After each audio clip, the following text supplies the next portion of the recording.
Cowabunga, dudes and dudettes. I'm Nick A. Myers, and this is Craft on Tap, yo. What's going on? Welcome back. I'm Nick A. Myers, as mentioned, and we've got another beer peer review for you. Sometimes I just like to color it up, have a little fun. We are going to take you to the islands in Hawaii, and we've got Kona Brewing Company to attest to their fine brewing capabilities. So, we've been doing a lot of local beers to New Mexico, so we're a very landlocked state, we're a desert, we don't have a lot of water. Let me explain this to you. We got no water. The Rio Grande River is called the Great or Grand River, and it's barely a trickle compared to the Mississippi. So again, in trying to get outside of our box and our comfort zone, we decided to try Kona Brewing Company. They've been around since 1994. They were started as a family business, and they're now more and more available in stores throughout the continental United States, or as they like to say, the mainland. Before we start sampling these beers, I really hope that everybody's doing okay. And I'm sending out sincere and genuine love and thoughts, and I'd like to appeal to your good nature. Watch our show, man. Tell your grandma, tell your uncle, tell all your friends, tell the Spice Girl, whatever cover band down the road. Check out craftontapshow.com, and we've got some exciting things coming up in the new year. All right, well, I've rambled on long enough. We've got two different styles of IPA or India Pale Ales today. First off, we're gonna have the Castaway, or as I like to call it, the Wilson. And then we have the Kua Bay. So let's get started on sampling some beers. What do you think? Come on, let's get in there. All right, so we are gonna start with this one here. Love these beautiful colors on the packaging. Reminds me of Hawaii, even though I've never been. Reminds me of what I would think Hawaii would, or should, or even could be. All right, so starting off today with the Castaway India Pale Ale, we'll do a nice pour.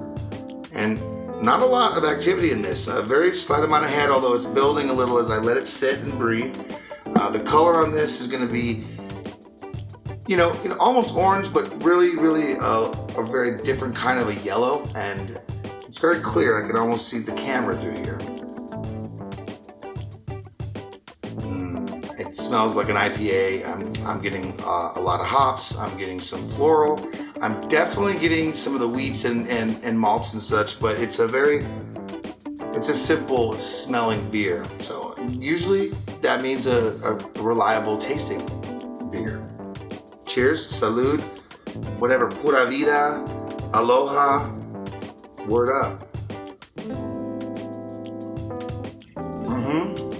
Yeah, a lot of malt in there.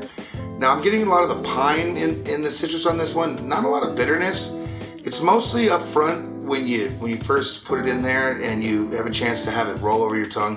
That's where you're getting a lot of the carbonation, a lot of the flavor, and then I'm not seeing a lot of residual. So, crisp, clean, refreshing, easy to drink, and a nice summer beer. That is pretty good. Again, it's not. From the smell, I anticipated there being a little more of the pine or the hops. It's not overly hopped, so you know what? Cheers. All right, hippity hop heads. We got another IPA, the Kua Bay. And I would just like to say before I open this, you're the best. Thanks, appreciate you. Oh yeah, you know what? Still gotta get into the rhythm. So smelling to clear out the nasal passage, and of course coffee does a great job for that. And then a little bit of water. Flint, Michigan water, actually. It's got chock full of lots of stuff. All right, let's give this one an open and see what we got. Very kind of similar color-wise, but this one's got a surfer lady dude swimmer. So I don't know, this one might be a little bit more exciting, more movement. All right, let's pour it up and see what we get. This one's gonna actually be a little more like brown, or like more golden, more rich of a color. I like it a lot. It's almost peach colored. A lot more going on, a lot of bubbles clinging to the glass. The head's gonna be about similar in terms of the amount, but I'm getting more bubbles on this one. It's very pretty. See, now this one I'm getting much less of a scent off of it right away. Honestly, I don't smell much. I do get some of the hops and some of that in there, but it's very subtle. So I'm just gonna go right in and dive into the flavor portion. Oh yeah, this one's a lot more robust than the previous. The flavor, the mouthfeel is a lot more prevalent. It sticks around a while and it continues to build after you swallow. I'm still actually getting some like residual carbonation. Gonna be a lot more bitter. So if you're into the bitter beer face, if you're into the bitter side of an IPA, this one's got a little more of a bite to it. Definitely just still in there, still hanging around. Hasn't paid rent in weeks, but you know, it's basically squatting, chilling. I would say I prefer the first one because I like a lighter, crispy kind of a feel to a beer. This is very, very good as well. Again, it's like swimming in the ocean or surfing, catching the wave, you know. I like this one. This one's a little sweeter also. Sweet up front and sort of just kind of goes away as it's, you know, as it's going down your throat, and it gives you a lot after the fact. So, you know, I'm learning more and more to just let it sit and then get a little bit more of an opinion later on.